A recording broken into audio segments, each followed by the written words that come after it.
皆さんこんにちは。こんにちは。こんにちは。関東地方がね、梅雨入りしたようで、はい、毎日曇った天気とかね、雨がしとしと降ってる状態です。6月、7月っていうのはね、結構やること多いんですよ。はい、それで雑木類だと、葉刈りとか、歯切りとか、取り木とか挿し木とかいろいろできます。で、7月になりますとね、小学類の芽切りとかそういうのがいろいろやる時期になってきますんでね。今の時期、結構やること多いです。それで、これ長寿梅持ってきたんですけど、はい、こっちが、私の今育ててる長寿梅、はい、こっちは寝伏せとか、挿し木とかいろいろした長寿梅になるんですね。はい、でちょっとだから今度ここ前の教本の中でね長寿梅っていう項目がありまして、長寿梅ね6月7月の作業っていうのがあるんです。で長寿梅はね枝を伸ばしては切り込む、これを繰り返すっていう、枝を伸ばして切り込むっていうのは長寿梅っていうのはね灌木って2メートルぐらい以上にはなんないこれ小さい木なんですよ。灌木っていうのはねこれ下の方が強いんです。頭が弱いんですよ、私と同じ。頭が弱いんですですからこういうのをこれヤゴって言いますからね。ヤゴとかヒコバエとか言いますでしょ、はい、これがあるとこっち栄養分がみんなっちゃうんです、はい、そして最後には脂肪がかかります、ですからできるだけこれ出さない方がいいんですよ。これねなんでこう出しとくかっていうとね、最初こう網かぶせてるんです。網伏せ網伏せができるかなと思ってねかぶせてるんですよ。網取ったら模様がなくなっちゃった。そうなんだ。こんな状態になってます。ですからこれは出しちゃダメ。こう見てください。この枝とこっちの上の枝の違い。これ下の方の枝です。こんだけ太ってるんですよ。元気ですね。上の方はこれ。ですから今やってるのは上の方に枝をねつけとくんです。水吸い上げるように肥料分吸い上げるように、上の方は伸ばしてます。これは取っていかないと1本2本だったら株増やすんだったら1本2本こうつけといてもいいかと思います。こんなに出しちゃダメですよ。これダメな見本。ダメな見本。ですからこれは切ってきます。取っちゃいます。これハサミ突っ込んで、ね、もしここで根っこが出てたらまた使えるかなっていう感じです。あとこれですね。これこうずっと熟円見ると、これは使えないやつでしょこれ。もうこんなのいらないですからね。もう取っちゃいます。使えそうだったら残してもいいんですか？使えそうだったらね残してもいいです。株立ち、これ株立ちになる木ですからね。なるほど。こうやっていっぱいここからこういう幹が出てきて株立ちになる木ですから、それ増やすんだったらつけといてもいいです。ただこれもう完全に出来上がった木だと思うんですよね。ですからこんな若いのが出てたらおかしいものになる。これ取っちゃいます。そしてここがかなり太ってますよこの木が。多分ね栄養分がみんなここに集中されてるんだと。そうですね。それはこれも取っちゃいます。ちょっともう足元がこうすっきりしまして、もう栄養分がこう上上がっていく、そして枝を伸ばしては詰めるってさっき言いましたけど、こう枝を伸ばすんですよずっと、伸ばして詰める時期っていうのが色がね青からこう茶色に変わってきます。こういう茶色に今青いのないですけど、これが茶色に変わってきます。木が固まってきます。枝のこの今茶色くなってますねここ、これが最初青ですから、それが固まってくるとこう茶色になります、そしたら切る時期。なるほど。これはちょっと切らないですけど、だいたい2目ぐらいで切っていけばいいと思います。そういうふうにね、でまた枝が出てきて木が固まったらまた切っていく、そうすると枝のまた枝ってこう枝がどんどん増えてきますので、そういうふうな切り方です。であと肥料ですね。肥料はかなり好きな木ですこれは。私1年中やってたぐらい。前はね有機肥料、ガブラカスこういうバーッて、それでも枯れなくてそうです。水はけのいい木ですよ。鉢ですよ。じゃないと。で花は四季咲きですから、春夏秋冬咲いてきます。特にね夏場ですね、うん、花が終わるとこれ見てください。ただのすごいですよ実がね、梅みたいな実がなってますね。梅かなと思った実はこれ、はい、長寿梅の実なんですよね、はい、この3つのはねかなり木に負担かかってますんで、これは取んなくちゃいけないです、はい、もう花が咲いたらこういうふうにここが実になってきますんで、こういうふうにね、はい、花が終わってこれがこう固まって小さいのができて、大きくなるとこうなります。なりますね。もう遅いですけどこれ取っちゃいますこっちは。これはあえて残しておきました一応動画用に。じゃあこれ取ってもらっていいですか。じゃあ取っちゃいますね。それでこの実を鉢に置いといたら、やったことなんだ。私実習したことないもん。僕はさすがです。僕芽出てきました。これやってる。芽が出てきた。出てきた？うん。へえ。どうする？じゃあ。それはいらないけど。取っちゃいましたよ。出るんだと思いましたよ。どのぐらいですか？持ってきましょうか。うん。これです。これ前石突き作って枯れたところに。これ巻いたの？種置いといただけです。これ？出てきました。へえ。未生です。これ長寿梅ですよね。こうやって置いてたの？そう。これ未生の長寿梅の未生ってすごいなこれ。はい。これやっといてみるか。これね。なかなか珍しいですよね。珍しい。まあでも挿し木でいいじゃんって思っちゃう。はい、こういうこともできるみたいです。あとこう実ってはね、今梅があるでしょ。もう時期過ぎてるか、梅も実ならしちゃダメですよ。なるほど。私木枯らしたことあるんだ。花がいっぱい咲いて梅の実がぴっちりついちゃった。木がダメですよ。やっぱそんだけ力を使うってことですね。使えるんだったらできるだけ少なくしといた方がいいね。実は相当木に負担がかかると思うんです。はい、これつけとく？いやいらない。結構知らない人だとね、実いっぱいつけとく人いますよね。長寿梅の実なんて鑑賞価値ないもんね。でダメなのはヤゴと実をヤゴと実。これはもういらないです。それと伸びたら切る。木の色が茶色くなったら2枚ぐらいで切っていくって。そうすると枝がどんどん増えてきます。これをね3年ぐらいもっと枝数少なかったんですよ。もらった木なんですけどね、葉っぱも少なくて木はかなり古いんだけど見てくれが悪かったです。だからこれまで3年経つと回復します。それにはやっぱりこれダメですね。ヤゴはね。長寿梅の増やし方っていうのはね、私やったことなんですが、これの一生これね、これこうなるみたいです。こうなります。初めて見ました。増やし方っていうのはやはり挿し木、それから取り木、あと寝伏せっていうのがあるんですけど、一般的に皆さんやってるのは切ったやつを挿しておく挿し木が多いと思います。それから取り木っていうのはこういいとこだけこう根っこを出させて、上だけ取っちゃって、こう根っこ出させて上だけ取るって、そういうやり方。それからあと植え替えの時期にですね、根っこ切ります。そして切った根っこを捨てるんじゃなくて、古い木だとねかなりいい模様がついてるんですよ。それの根っこをちょっと深い鉢入れて10センチぐらいに切って、で鉢にだけ埋めておく。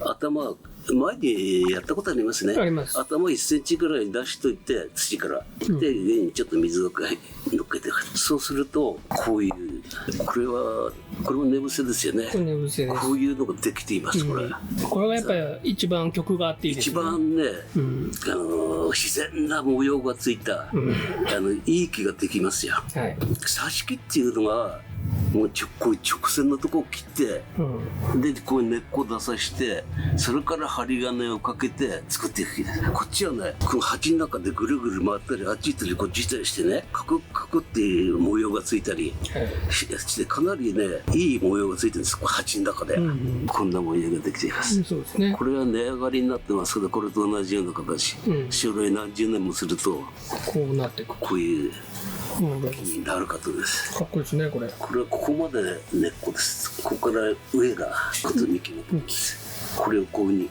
少しずつ根っこを出していくとこう根上がりの木になりますのでね、こういうの根伏せが一番ね価値があると思いますよ。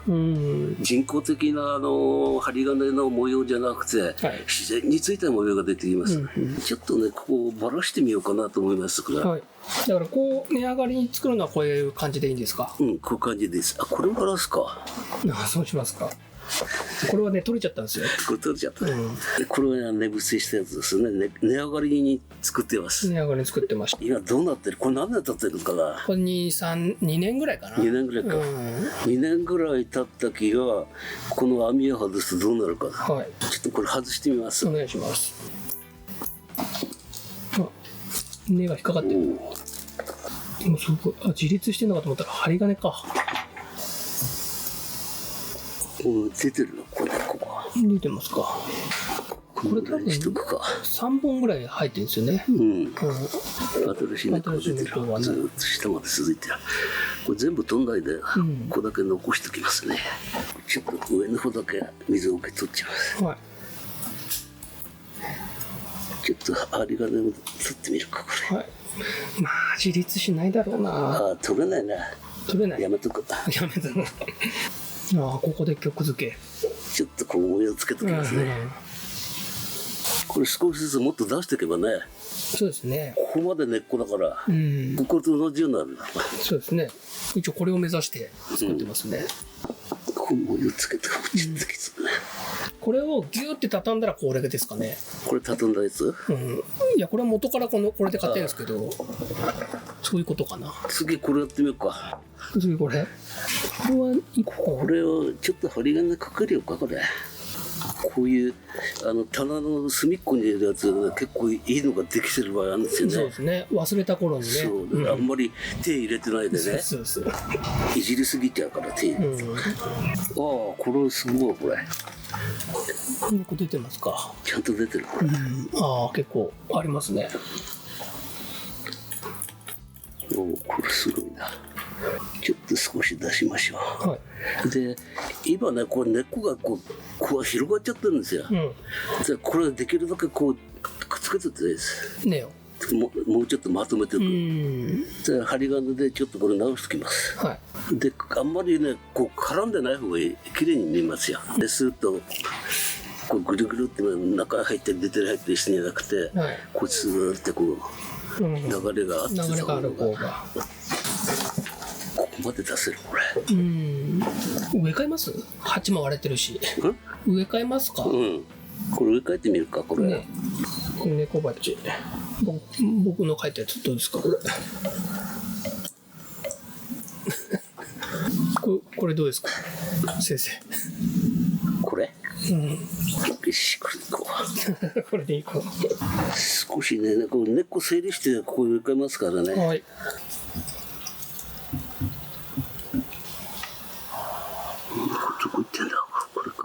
今ばらしてるってこんな状態です。ここまでずっとこう根っこあるんですけど、これ将来幹になってきますからねこれが。だけど今回このぐらいで植え付けときます。でまた少しずつこう出していけば一気にやっちゃうと枯れる可能性あるんでこの辺で鉢の中入れます。根は切らずに。根っこ切らずに。合うよこれ。本当ですか。ドクロちょっとどけですか。ドクロ、猫のドクロです。猫ちょこっと見せるか。正面使わないんだ。ちょっと見せる。結構深いから大丈夫だよね。大丈夫。バーミキュライト持ってきたんですよ。それ入れてみますから。これでは保水力いいと思うんです。じゃないここ普通土とバーミキュライト混ぜて入れるんですけど、私もう何にも混ぜないこのままやっちゃう。そうですか。バーミキュライトっていうのはバーミキュライトこれ石のを焼成してふわふわになったやつです。結構水持ちもいいんでね取り木なんかでもこれいいと思いますよ。結構細かいですね。細かい。安いやつはね細かいんですこれ。安い方が細かいの。100円ショップでやるやつは細かいな。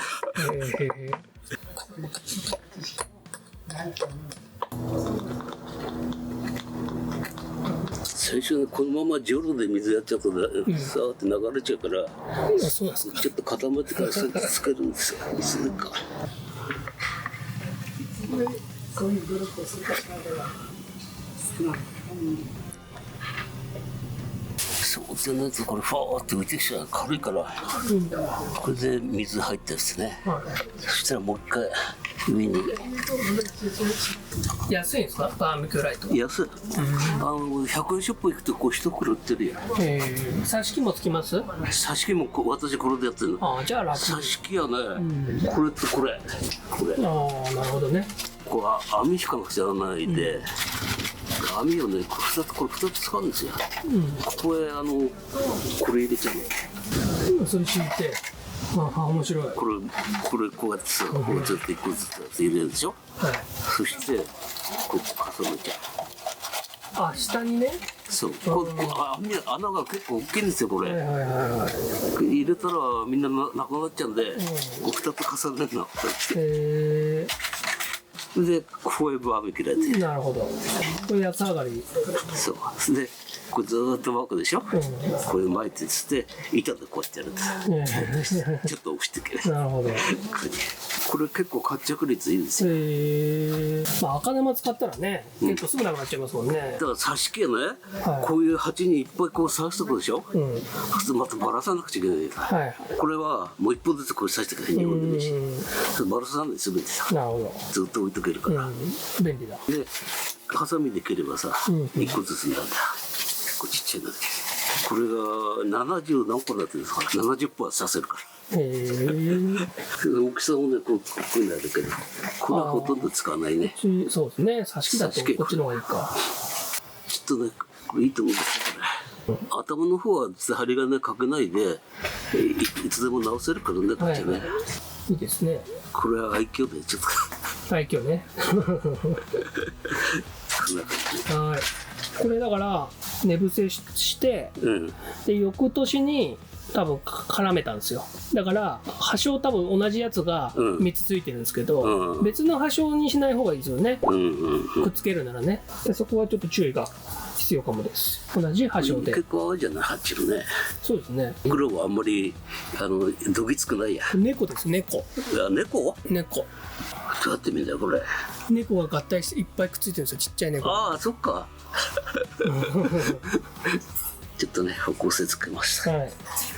こういう感じになりました。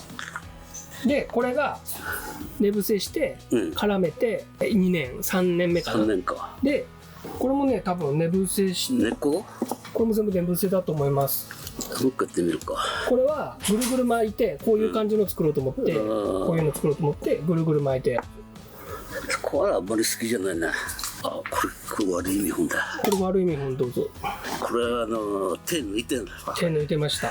これスミレ。スミレが。これが入っちゃうともうどうしようがないですね。植え替えの時これでピンセット抜いてもまた出てきますからね、スミレ。スミレっていうのはね、これ種ができるでしょ。それからパーンって飛んで、2、3年経ってからこうやって出てくる。スミレ入れちゃダメですよ。ダメです。花は可愛いですけどね。まずね、こう盆栽は草取り。草取り。みんなここで栄養分取られちゃいます。本当いかないで。一応これ取っときますね。お願いします。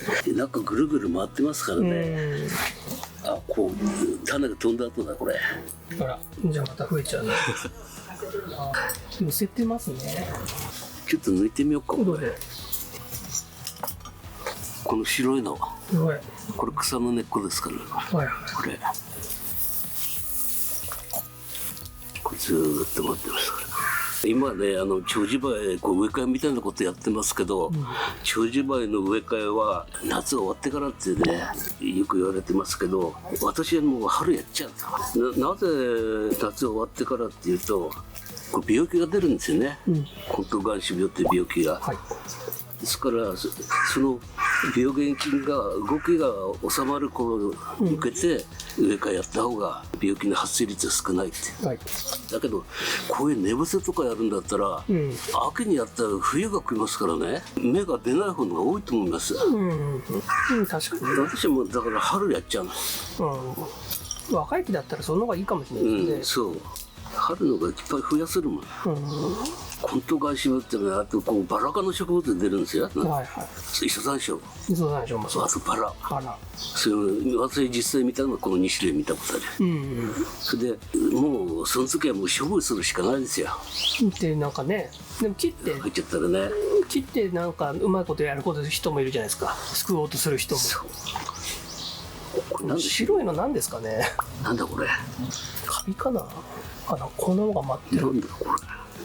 肥料？違うよな。外側にだけあるもんな。外側だけだわさ。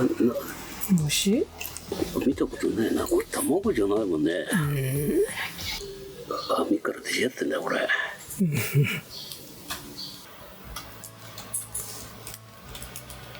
今ねこればらしたんですけど、これ1本ずつ寝伏せしてありますね。はい。多分ねこれここから下へこう土の中埋めてあったんですよ、これ根っこで。これだけ根っこ伸びてきてるこれ。そしてこれ一本立ちするともう自然な模様ついてます。ここがね。はい。だからこれでもう一本で作ってってもいいと思うんですよこれ。ここまで出してこれが幹になってくる。はい。こういう細かい模様っていうのは、針金で作られないんですからね。はい。それなりのこう模様がついてますんで、こういう寝伏せ、こう一本立ちの寝伏せいいと思います。こんなにできちゃうんだこれ。こんなにありますよ。いっぱいありすぎて編んだりしてたんですよ。これはいいと思うんですよ。挿し木だとこういうこれからこういう模様つけていかなくちゃならないですもんね。これだと模様つけないでするんですね。少しずつ出していけんだから。一本ずつやだったらこうまとめて植えないでね。これ、こういうの作ろうとしたんですよ。そうそうそう。それ今ほどいちゃってるんですよ先生。ほどいてる。そうそう。どれ？これか。ああいい曲。いいですよ。これはほどかないで。これ縛っとくかこれ。まあそれでもいいしほどいてもいいですよ。一個一個にすると、植え替えが大変じゃないですか。そういうのね、そういうのあるといいんだけど、で多分まとめて何個かに分けて植えたんですよね。じゃあやってみようかこれ。ここに1本ずつちょっと植えていってみます。はい。まずね、これはロックウールってさっき名前言わなかったですか。ロックウールです。これホームセンターで売ってます。はい。土が流れないようにこう止めます。はい。水が抜けるんでしょうね、きっと。こんな感じ。はい。そしてこう顔をついちゃう。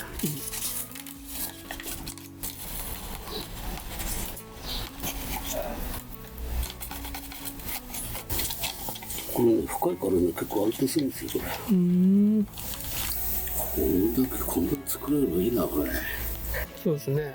これ長寿梅は挿し木してこうんだよねこれね。挿し木。これ挿し木かもな。ね挿し木ですねこれね。挿し木じゃないですかこれ。これじゃ入んない先生。入んないね。はい。これいいや。それいいですね。これ値上がり作るのにいいですね。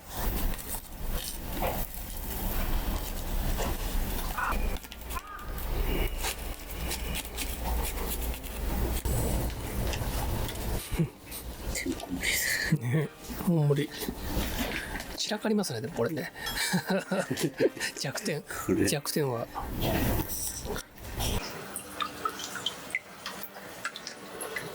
調整できるわこれ。今度ちょっと浮かすとね、水はけよくなる。ここをね、一緒に鶏の実も埋めておきます。僕ね鉢の上に置いといただけですよでも。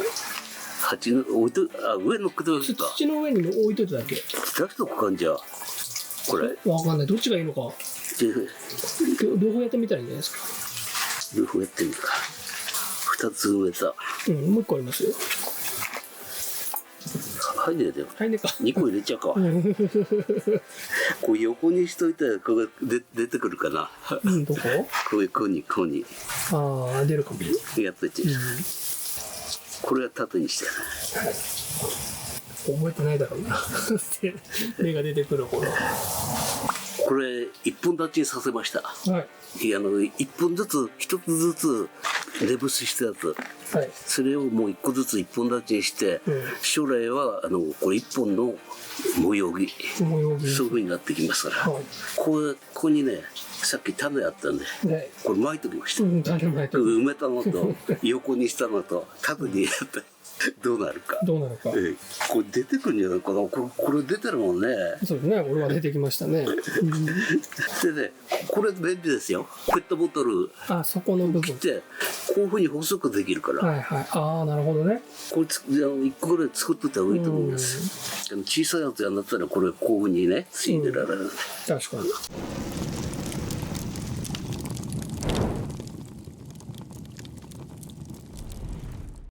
今回長寿梅主にやってきましたけど、まとめとしましてはね、長寿梅のこれからの管理、木が固まったら2目ぐらいで切っていく、それからヤゴ5倍ですね、こういうの出たら切る。でこういうとこ値上がりなんで、こういうのも私みんな取っちゃいます。こういうとこ、あとはですね、草は必ず取ってます。植え替えの時白い根っこがあったら全部で保護して取ってください。そういった今後の管理で肥料ですね、肥料は6月水はけのいいやつだったら乗っけといて構わないです。溶けちゃう肥料ありますよね、あれはやめた方がいいです。溶けて、そしてこう上に膜張っちゃいますから。化成肥料の観光性の1ヶ月ぐらい持つやつだったら構わないですけど、白い玉みたいな、そう白いの配備肥料って言いますけど、それだったら乗っけといていいと思います、長寿梅は。あと害虫ですね、虫については絶対アブラムシが多いです、オルトランでいいです。これそれと肥料と一緒になってるやつでマグアンプの D ってやつ、あれが浸透光性の殺虫剤と肥料が一緒になってます、それやってもいいと思います。あれはパラパラって負けますから、それで害虫管理、それから病気はねコントガンシ病ぐらいですので、そんなに葉っぱの方に病気が出ることはないですのでね、ウルトランかモガンプでそれを巻いとけばいいと思います。わかりました。ちょっとねいろいろあちこち今回飛んでしまったんですけど、一応ね長寿梅の管理、植え替え課題としてできたかなと思ってます。ということで、今回長寿梅の植え替えと寝伏せのメリット魅力、そういうのをお話ししました。以上です。ありがとうございます。